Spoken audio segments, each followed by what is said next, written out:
time. What does that even mean anymore? Yesterday, I was like, when am I going to have time to record this YouTube video? And when I stopped to think about it, the answer was kind of ridiculous because the answer is I'm going to make time to do it because it's a priority to me. So if you haven't already guessed, today we are talking about time. And by the end of this video, you're going to learn why the real issue isn't time, it's our priorities, and more importantly, the stories that we tell ourselves about time. Welcome to video 10 of the Broke versus Abundant Energy series. I'm Angie, the Inner Glow Coach, and I help women rewrite the money stories running on autopilot that are behind overworking, undercharging, and impulse shopping. And how you do one thing is how you do everything. So those same beliefs that are running your money stories are also affecting your time management. So we're also going to talk about why there never seems to be enough time and what to do about it. Because like all of my videos, I do have an action step at the end because this isn't just about information. It's about embodying your next level identity. So out of all of the videos in this series that aren't directly about money, this one is probably the most indirectly correlated to money because how many times have you heard time is money or trading time for money? Because I feel like a lot of times these words are used interchangeably. And full confession, time is something like having an abundance mindset with time is something that I still struggle with and have to audit almost daily. And we'll get into the audit exercise at the end, but that's not just a one-time exercise. That's something that you'll probably have to continually audit. Maybe not necessarily every day, but it's not just a one-time exercise. But oh, and before we get started, I want to make something clear. When I talk about a fixed number of hours in the day, meaning 24 hours in a day, I want to be clear. First of all, quantum physics has a theory. It's called quantum entanglement, which I overall I understand what it means. It means time is an illusion and it's not in this boxed fixed 24 hours a day, but I don't understand that concept enough to be able to speak to it. And not only that, there's also theories. I know of two theories. One is that there's not a fixed 24 hours in a day.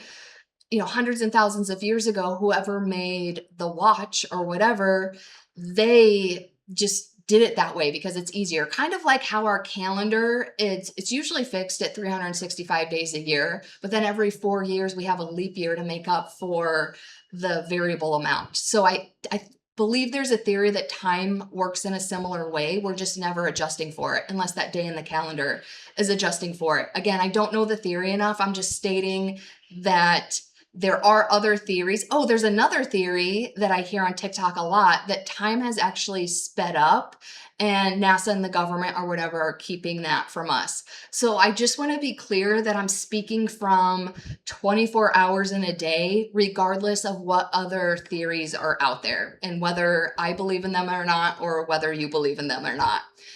But all of that to say, I truly believe that we are our own worst enemies with time.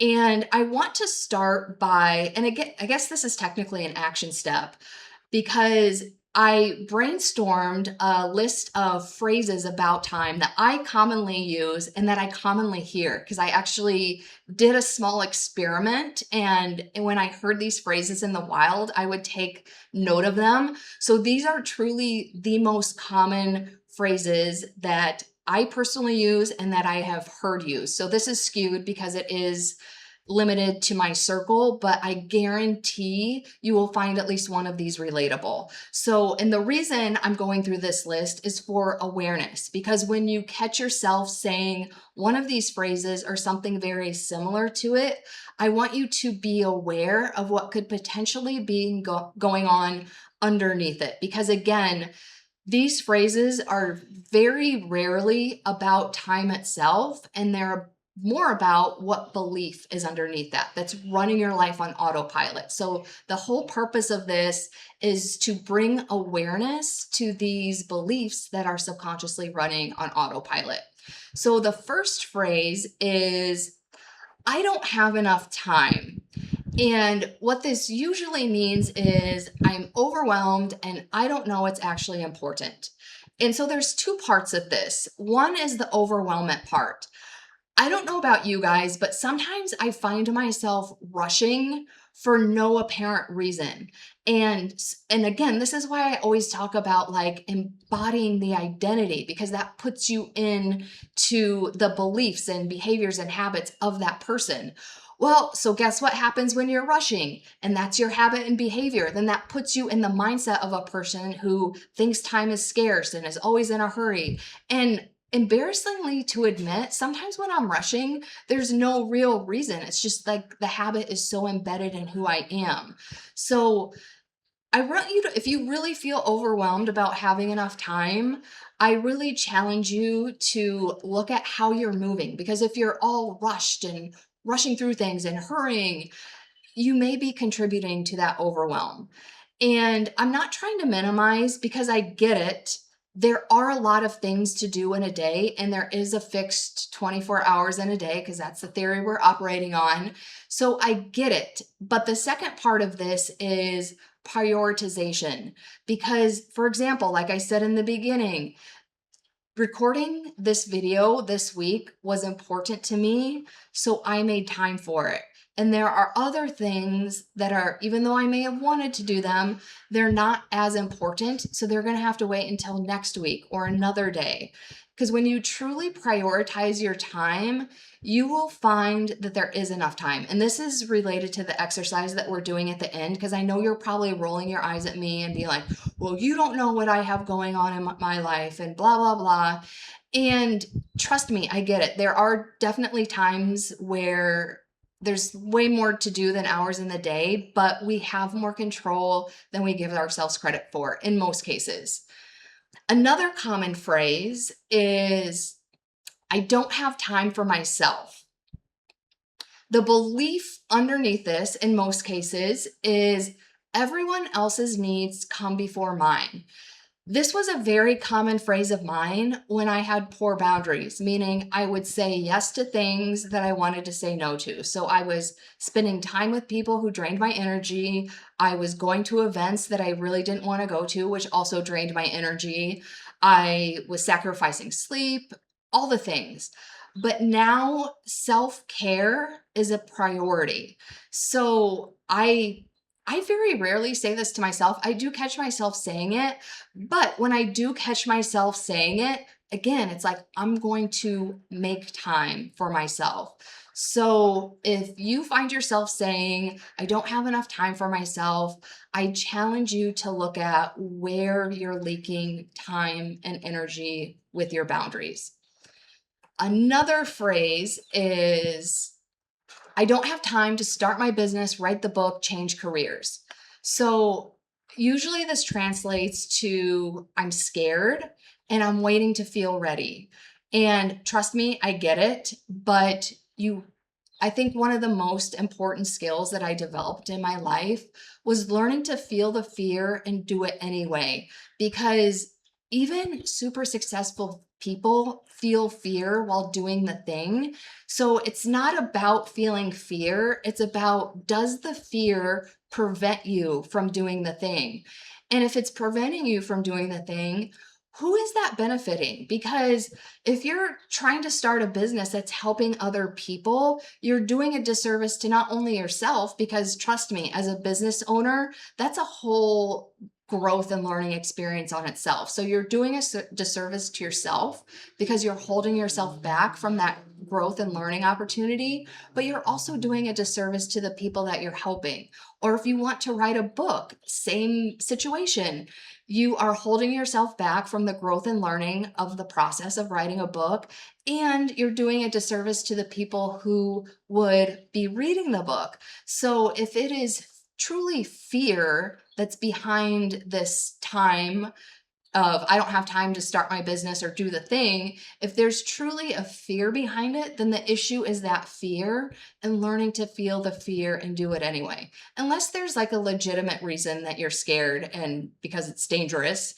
But in most cases, the fear is just our limiting beliefs of like, I'm not good enough, I'm not worthy. But again, you're just not, you're doing a disservice to yourself and others when you're letting fear holding you back. So another commonly used phrase is I never get anything done. And I feel like this is usually in the context in of like people feel really productive and they're doing all the things, but then they feel like they're not getting anything done. And what I've noticed is behind that's what is behind this is perfectionism, because you're either not even starting the thing because procrastination is usually based in perfectionism. And I think I did a totally whole other video on that. That's not really related to this because this is truly about starting something and never finishing it, which is also usually directly related to perfectionism because it's like you don't want to put it out there if it's not perfect. And there's usually something underneath that, like I'm afraid of being judged, I'm afraid of being rejected, I'm afraid of being abandoned, or I'm not worthy if I'm not perfect. So are you starting to see how it's not just about time, it's about these other things? Because even beneath perfectionism is a worthiness wound. And that's usually what perfectionism is based on myself and the work I've done with my clients. So if you're doing a bunch of things, but never finishing them, I challenge you to, and this is why I always say question everything you do and why you do it. Why am I not finished? Because I'm scared. Why are you scared? Because then it may not be perfect. Well, what does that mean about you if you're not perfect? Well, then that means I'm not worthy or that I'll be judged. And so what does that mean about you if you're not worthy? Then I don't deserve to be loved. There's always layers of the onions to peel back on these things that get down to that core wound. And again, that's why I always say how you do one thing is how you do everything. Because if that core wound is affecting time, it's definitely affecting money, and it's most likely affecting relationships and other things going on in your life. So another popular time story, which is also a money story, I don't know where the time goes. And this is one I catch myself saying a lot, and I witnessed other people saying. And usually the translation to this is I'm spending my energy reacting instead of intentionally choosing. So I'll give you a perfect example of how this played out in my own life last week.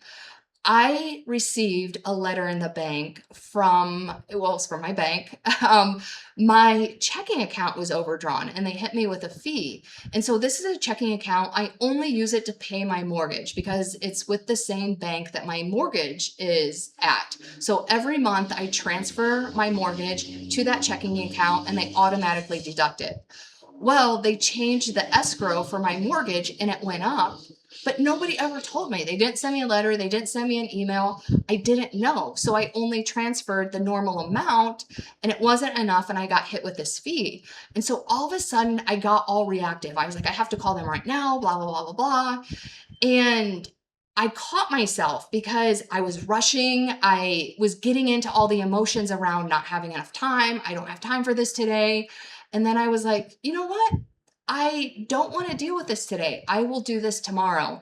And it was such a good decision because I went into that phone call with a completely different energy. I wasn't all defensive because the truth was they never notified me about the change. But instead of being all defensive about that, I was just like, hey, I wasn't notified. Can you please waive this fee? And I truly believe coming into the phone call with that energy was why they waived the fee. Because if I would have been in there all reactive and whatever, maybe they would have, maybe they wouldn't have, I don't know. But I just felt better and I was really proud of myself for intentionally choosing to deal with it at another time. So if you find yourself saying something like, I don't know where the time goes, you could be wasting a lot of time reacting instead of intentionally choosing. And by the way, there's other translations for these. There could be a gazillion other reasons.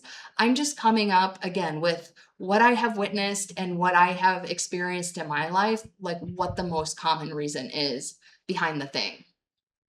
So I have a few more. I'm always busy. So I am so guilty of this to this day. So I am a recovering, I don't even know what the word is, but I used to 100% tie my worth to productivity. I didn't believe that I was inherently worthy as I was. So I always had to be doing something or proving myself. So if I wasn't being productive or doing something, then I wasn't worthy. And this is a recipe for burnout. I can tell you from personal experience because I was never resting. I was never going on vacation. I was never taking time for self-care, which is related to something I was talking about before. And again, this is tied to a worthiness wound, which if you have a worthiness wound, that is also very directly tied to money. So, and again, I'm still recovering from this. So this is something that's very common for me I have to pull myself back and I have to intentionally schedule time for rest. And it feels kind of ridiculous that I have to do that, but honestly, it's better than not resting, right? So I'm always busy is most likely linked to you feel like you have to prove your worth by doing or producing something. And okay, this is like a side rant. If you work in corporate America, like the entire corporate America culture is based on this. So it's not helping you any, and you're probably going to have to do extra work to not get wrapped up into that. Another one. Yes, I hear this a lot from clients. I need more time before I make a decision. This most usually translates to I do not trust myself. And when they say they mean more time, they mean, well, I have to ask everybody else for their opinion, or I have to get a tarot reading, or I have to look at my chart and see what the planets are doing. And I'm not knocking tarot readings or asking other people for their opinion. What I'm saying is your number one source of truth. Sorry, I don't, I'm not apologizing. Your number one source of truth should be you. And if you want to ask someone, that's fine, but it should be filtered through the lens of discernment of does my truth agree with that? Same thing with a tarot reading or an astrology reading or any of those things. They're not inherently bad unless you're completely outsourcing your power to those things because we really don't give ourselves enough credit sometimes for how, number one, we're all extremely intelligent and we're all very intuitive and we're not giving ourselves credit sometimes. And by intelligent, I'm not talking about society standards of intelligent by like getting A pluses in the school system, FYI. Because I that's not how real life works. We all are intelligent in our own ways. So another way, or another thing, common phrase I hear about time, and this is the last one. I don't have time to exercise, sleep, or rest. And the translation to that is my needs don't matter because think about it. And when I say exercise, I'm not talking about killing yourself in the gym for 2 hours a day. I'm talking about even like a 30-minute walk. But I used to believe that my needs did not matter. And actually, here's a good story of that. For those of you who know my backstory, I moved to Hawaii from Chicago. Chicago is like a very hustle focused atmosphere. And when I moved to Hawaii, I kept my corporate job that was based out of Chicago. And for the first 6 months that I lived here, I did not do anything fun Monday through Friday because, first of all, it wasn't part of what I was familiar with, but I truly believed I didn't deserve it. Even if I thought about going to the beach, or maybe there were a few times I did go to the beach, but I would feel so guilty because I truly didn't believe that I deserved to have fun on a day of the week that I was working. And I know that sounds so messed up, but that was just, I guess it was twofold. One, I truly believed that my needs didn't matter. And I was just so engrossed in that Chicago mentality of like work hard, play hard. And so I think that's the last one. So those are common phrases, again, that I have said to myself and that I have heard, and those are the most likely translations. But the whole point of me going through this, again, is for awareness. So the next time you find yourself saying something similar, like, I don't have time, blah, blah, blah, Why are you saying that? I want you to take it at least one, if not 2 to 3 levels deeper to find out what is really going on. So you may be wondering, okay, I think these things and I understand why I'm thinking them. What do I do about it? And that's getting to the bottom of the limiting belief behind the story and then embodying the identity of the new belief. So, for example, I use something in my personal life that I now teach to my clients that has been so effective. And that is when you have boundary issues and you're saying yes to things that you want to say no to. In my own personal life, I started using this strategy of, well, first of all, my new identity was I am unavailable for anything that wastes my time.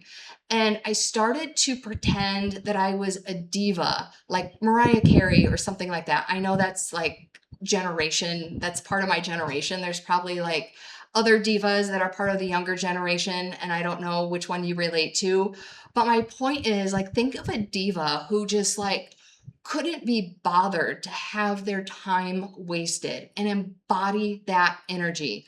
And I know it sounds simple, but it is so powerful. Like one time I showed up to a podcast interview. I was a guest on a podcast and we didn't even start recording. And this girl was so frazzled and all over the place. And finally, she admitted that she had taken an international flight the day before and that she was like jet lagged and out of it. And I was like, you know what? Can we please reschedule this? Because I can tell you're not in a good mind. Long story short, she got all pissed off and didn't want to do the interview at all. But if we would have done the interview, it would have been a waste of both of our times because it wouldn't have been a quality conversation. And it does, again, you're doing a disservice to everybody. And I had a client who embodied the diva identity when it comes to time. And she walked out of a job interview because it was like super uncomfortable. I can't remember the specifics about it, but she just like stood up and she was like, this is not a good fit. And I'm talking about someone who used to be a severe people pleaser and caring about what other people think. Because when you're in that identity of I am unavailable for anything that wastes my time, you do not give a F about what other people think of you. Like she walked out of that job interview like a boss. So embody the new identity in everything you do. Because when you start making decisions through that lens, at first it's hard because you have to constantly think about it, but then it just becomes part of who you are. And if the reverse is true, if something is truly important to you, you will make time. So, for example, I surf almost every single day, and I live about a mile and a half away from the beach. So, from the time that I walk out the door to the time I come home, it takes about 2 hours, which feels like a lot of time. And trust me, there are days where I'm like, I do not have time to go surfing. But I love it so much, and it's part of my self care that I make the time. Or I also love to sleep, so I make the time to sleep. Also, I wrote my book, Running in Slippers, when I was working in corporate America, working like 50 hours a week. And my goal was to spend at least 1 hour a day. Most days I would spend 2 hours a day working on the book, and which now seems like crazy. I'm like, how did I do that? But when something is important to you, you will make the time. So usually it comes down to you don't need more time. You need to decide what really matters in your life. And before we get to the action step, I really want to tie this in how it relates to money, because again, this subject is so closely related to money because people who believe there's never enough time, I guarantee they also have a scarcity mindset around money. So I also wrote up some common complaints about time and money. So if your time complaint is that you're always behind, your money complaint is probably there's never enough, which again is also based in a scarcity mindset. If your time complaint is that you can't get ahead, your money complaint is probably also that you can't get ahead. Or people who say that they need more time first are probably the same people who say that they need more money first. Or people who say they can't rest yet are the same people who say they can't spend yet. So the real difference between a broke mindset with time an abundance mindset. A broke mindset says, I don't have time, where an abundance mindset would say something like, it's not a priority right now. Because the overall difference is one is based in victim energy, and the other one is taking ownership for how you manage the time in a day. And to go even deeper on this, and we don't even have time on this video. Oh my God, did you hear what I just said? We don't have time. Let me rephrase that. The subject that I'm about to mention is more comprehensive than I would like to delve into for this video. So see how I just caught myself? Because that's another thing. Sorry, I'm going to go off on a tangent. Because of TikTok brain, content creators are forced into these time constraints, because like on Instagram, your reel, technically you can post a 3-minute reel, but that's like, don't go over a minute because people don't have the attention span. Or even with YouTube being a longer format, it's like, don't go over 30 minutes, don't go over 45 minutes. So I get anxious about time on these videos because of these societal pressures. So that's where that phrase came from, which has nothing to do with me. So I'm just going to keep talking. And I don't remember the point I wanted to make, and I felt like it was important. Oh, to go deeper. Again, and I mentioned this before, but behind all of this is something even deeper. Like, so for example, if you have a scarcity wound, it's most likely rooted in worthiness. It could be other things. Again, it's very individual, but based on the work that I do in clients, if you have blocks to receiving time or money, it's usually based in worthiness. But again, we're not going to get into that there. But let's just get into the action step, because now I'm feeling anxious about how long this video is. See, this is how time can get to you. So our action step, it's simple, but it's not easy. Every day, cut out one thing that is not aligned with your next level identity. And I know that may seem hard at first, but if you truly audit your time, I guarantee, even if you're cutting 5 minutes off of social media, or 5 minutes here, 5 minutes there, it starts adding up, and now you have an hour back. A really good way to make these decisions, because you can either do a time audit where you sit down at the beginning of your day and decide how you spend it. I don't think that's realistic, because shit comes up and you can't plan your day like that. But I read a book once. I can't even remember what it was about. I think it was about like finding joy, or like embodying more joy in your life. And the way that author framed it, like when a decision came up, it was like, is this part of my heart's desires, or does this have nothing to do with my heart's desires? So now I like to look at things through that lens, because it's like, this has nothing to do with my heart's desires, because I'm not available for anything that wastes my time. So that's a fun reframe to look at it. If you don't want to make it feel like a chore, I'm always like, does this have anything to do with my heart's desires? And even if it's something like paying a bill, like obviously like your heart doesn't desire paying bills, but I challenge you to question, does your heart desire the thing the bill is providing? So for example, my heart desires internet connection. So if I'm paying that bill, yes, it has everything to do with my heart's desires. So that's just a tip to make it fun. You don't have to do it. The overall activity is aligning your life with things that are actually worth your time, and doing a time audit. And again, because I mentioned this in the beginning, this is not just like a one and done thing, because I do this and then eventually I'll start finding energy leaks, and I find myself in that space where I'm rushing, or I think to myself, I don't have enough time. And that is my cue to do this exercise all over again. So that is a pro tip on this action step. So, and I know this video is probably a little bit longer than my other videos. I'm not going to apologize for it. I'm not going to be worried about the algorithm, because I do think this is a really important topic, especially because it's so closely linked to our money stories. So if you're constantly feeling like overwhelmed, overcommitted, or that there's never enough time, there's a good chance the real issue is the story underneath the time. And again, those are the money stories too.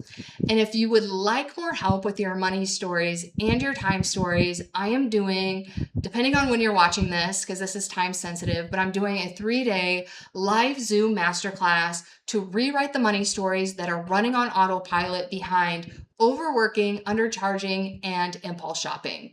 Because have you ever driven the same route to work every day? Like, say you turn right every day when you pull out of your driveway, but then one day you need to go somewhere else or run an errand before work and you need to turn left, but your body just automatically turns your car right. And it's actually really scary, right? Because it's like, no, I really wanted to turn left. That's exactly how these stories run on autopilot about time and money. So, the first day, we're going to talk about the stories that block receiving money. The second day, we're going to talk about the stories that block holding and keeping money. And then the third day is live hot seat coaching. So, if you are interested, the link is in the bio. And otherwise, the next video in the Broke versus Abundant Energy series is all about woo woo, the pros, the cons. And when I say woo woo, I'm talking about like the supernatural, witchy stuff, which I personally like, but there are cons to it, and we will talk about it all in the next video. So I will see you on the next video.